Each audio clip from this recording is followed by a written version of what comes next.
few years ago, when my daughter was a toddler, my wife and I used to take her to a nearby lake to picnic, swim, and just unwind. It was a peaceful spot, quiet, not too crowded, the kind of place where you could easily forget about the world for a while. One afternoon, after we'd finished eating, my wife decided to go for a quick swim while I stayed on the beach with our daughter. I watched her wade out into the water, the sun sparkling off the surface. A minute later, she suddenly stopped and turned to me, shouting something. At first, I couldn't make out what she said, but her expression was off. Then, I heard her clearly. "I think I just stepped on someone's face." I froze for a second, thinking maybe she was joking, but the look on her face wasn't playful. It was pale, almost terrified. She quickly started making her way back to the shore, her legs moving faster, like she couldn't get out of the water fast enough. When she got back to me, she was visibly shaken. She said that while she was swimming, her foot brushed against something soft, and at first she thought it was a rock or a weird patch of seaweed. But when she pressed her foot down, she felt the unmistakable shape of a face beneath the water, a nose, an eye socket. She swore she felt the hollow of the eye. I considered going in to check it out, but something stopped me. The unease in my gut, maybe. We decided to pack up and leave right after that. The next day, the local news reported that a young boy who had been missing for days was found drowned in that same lake, not far from where we had been. He'd been there the whole time, just beneath the surface. To this day, my wife is convinced she stepped on his face. Have you experienced something you can't explain? A strange encounter? A night you'll never forget? Send me your story. It might be featured in an upcoming video. I worked with this man for a little over 3 years. We worked pretty closely on some projects over the last 2 years, and even sat near one another at work. In September, I showed up and saw about 10 detectives at my place of work. I was a bit startled, as this was quite unusual for my area. I looked around and saw that my coworker was in handcuffs and looked quite disheveled, which wasn't out of the norm, to be honest. I walked up to the detectives, introduced myself, and let them know who I was in relation to him. I asked what was going on, and they filled me in on why he was currently being arrested. For the sake of the case, I won't share more than he was a disgusting person.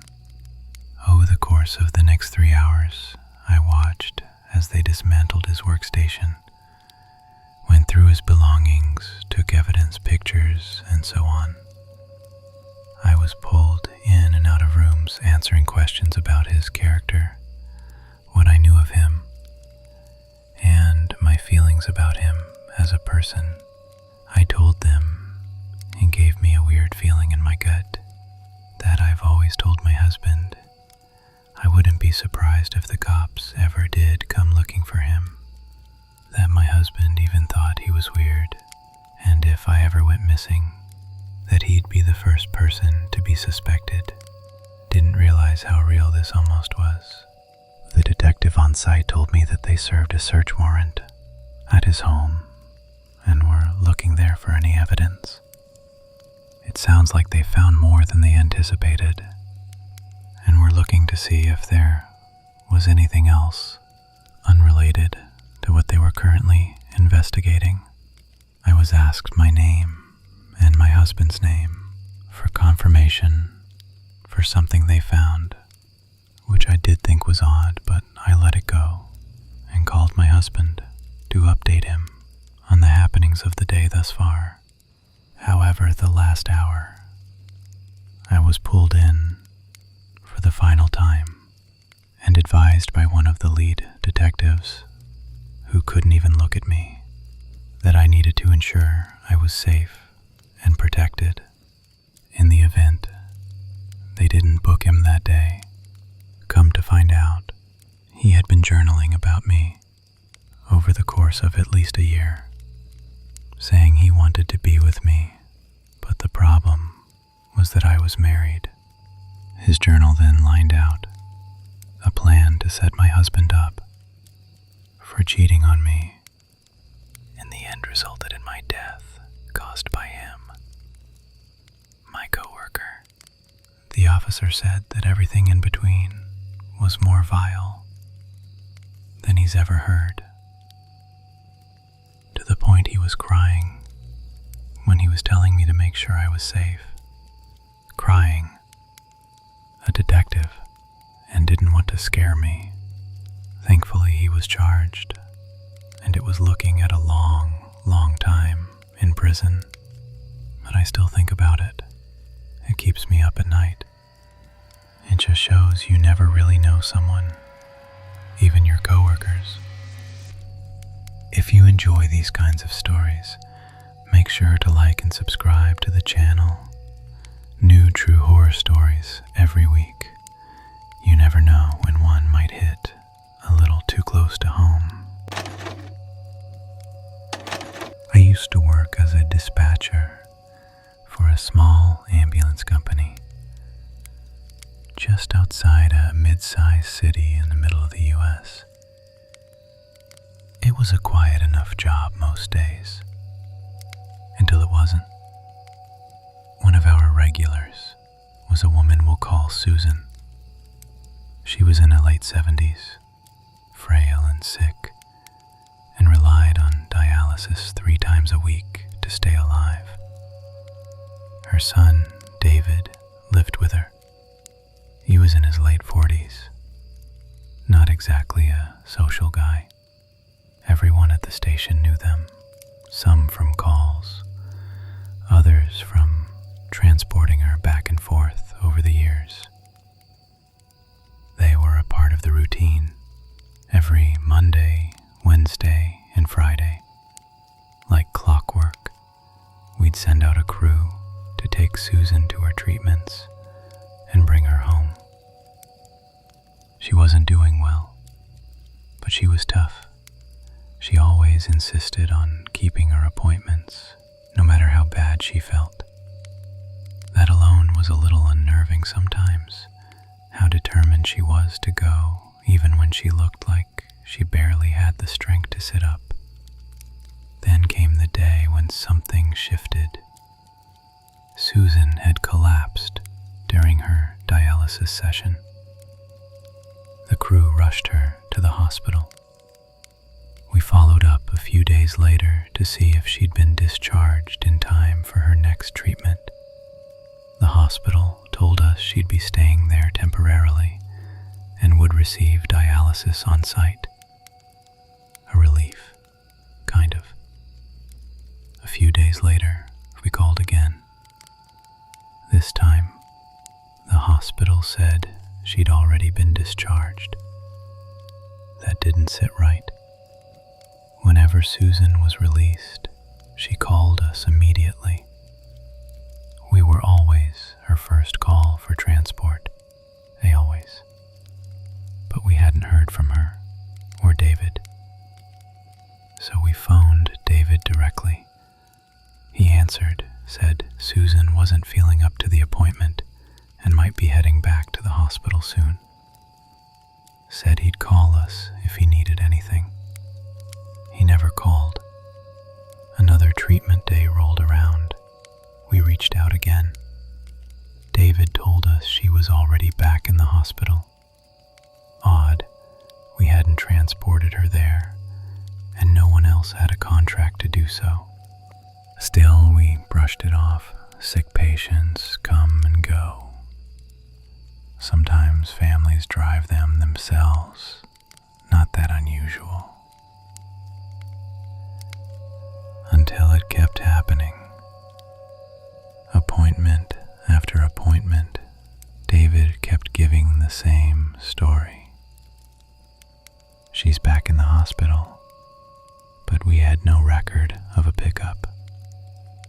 hospital, when we finally called again, had no record of her being there either. That's when something in my gut told me something was wrong. For the next scheduled appointment, David didn't answer our calls at all. No response, no cancellation, so we did what our policy required. We sent a crew to the house. They knocked. No answer. They knocked again. Eventually, David opened the door, cigarette in hand, looking dazed.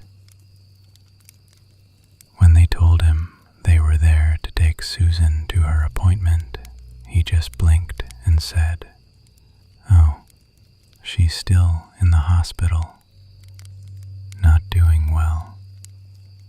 Then he shut the door. But something felt off. The crew called it in, said the way he acted wasn't right. They requested we verify her hospital status again. So I called, and this time the hospital confirmed. Susan hadn't been there in over 2 weeks.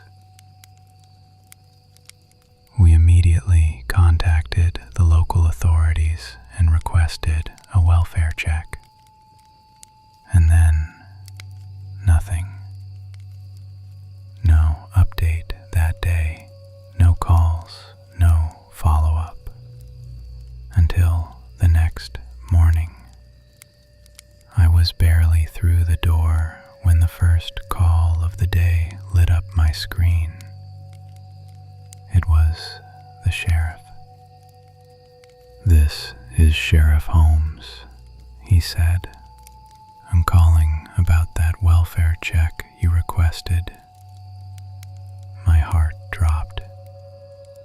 His voice wasn't neutral. It was heavy, like he was carrying something with it. He told me that officers had responded to the call and were greeted by David. He was resistant at first, but eventually let them inside after some coaxing. What they found was horrifying. Susan's body was there, propped up on the couch, wrapped in blankets, eyes shut, facing the TV, like she was watching some late-night drama. But she had been dead for approximately 2 weeks. The room reeked. The officers said the smell hit them before they even made it to the living room. David had been living with her, changing her clothes, sitting beside her, watching TV with her. He told officers she wasn't feeling well, but she liked the company. According to the sheriff, David seemed calm, like he truly didn't understand what was happening. Or maybe he just didn't want to. The most disturbing part, David had never really cared for her before she died. The neighbors said he was neglectful, distant.